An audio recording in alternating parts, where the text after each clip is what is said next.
Le constat de la communauté internationale est sans équivoque. La disponibilité de l'eau n'est pas en cause.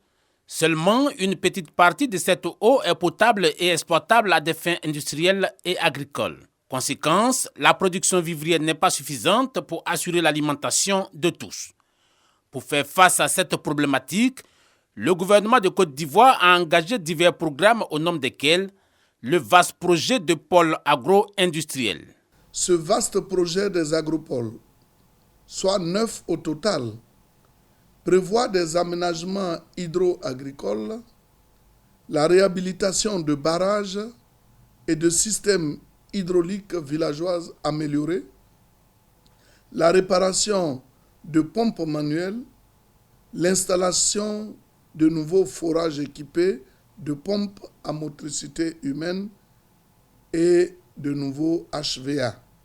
Ce projet a démarré dans la région du Bélier avec 1835 hectares de périmètre irrigué et de bas-fonds rizicoles, ainsi que 335 hectares de périmètre maraîcher.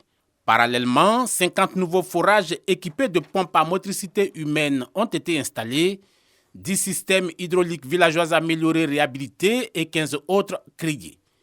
Reste à trouver les meilleures stratégies contre les chocs climatiques. Les chocs climatiques constituent une menace réelle pour la sécurité alimentaire et les moyens de subsistance des communautés.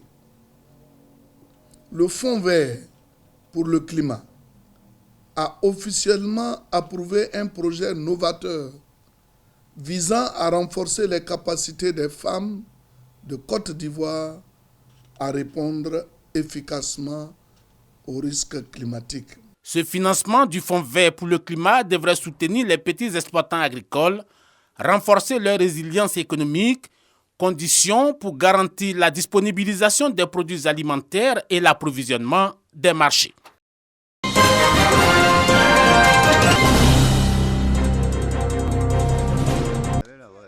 Les travaux de la première session du conseil municipal de Tafiré ont été dominés par le constat fait par les autorités locales au niveau de la Caisse nationale d'assurance maladie, dont le centre d'enrôlement implanté dans la localité connaît une faible influence.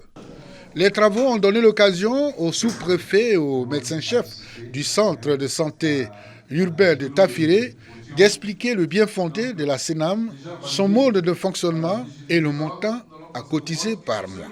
Une pédagogie qui a satisfait Koulibaly Sanga, maire de la commune de Tafiré, déclinant les grands axes de son programme triennal. Nous avons pratiquement à 90% bouclé ce budget, mais nous comptons vraiment l'augmenter pour que, effectivement, dans cette ville qui a de grandes ambitions puisse avoir les moyens de sa politique. Donc nous allons, en plus de nos ressources propres, en plus de ce que nous avons de la part de l'État, nous avons d'autres sources de financement que nous allons explorer pour effectivement donc augmenter, n'est-ce pas, ce budget au plan annuel et donc ce qui va agir donc sur le programme triennal. Le budget du programme triennal 2024-2026 de la commune de Tafiré s'élève à 678 millions de francs CFA.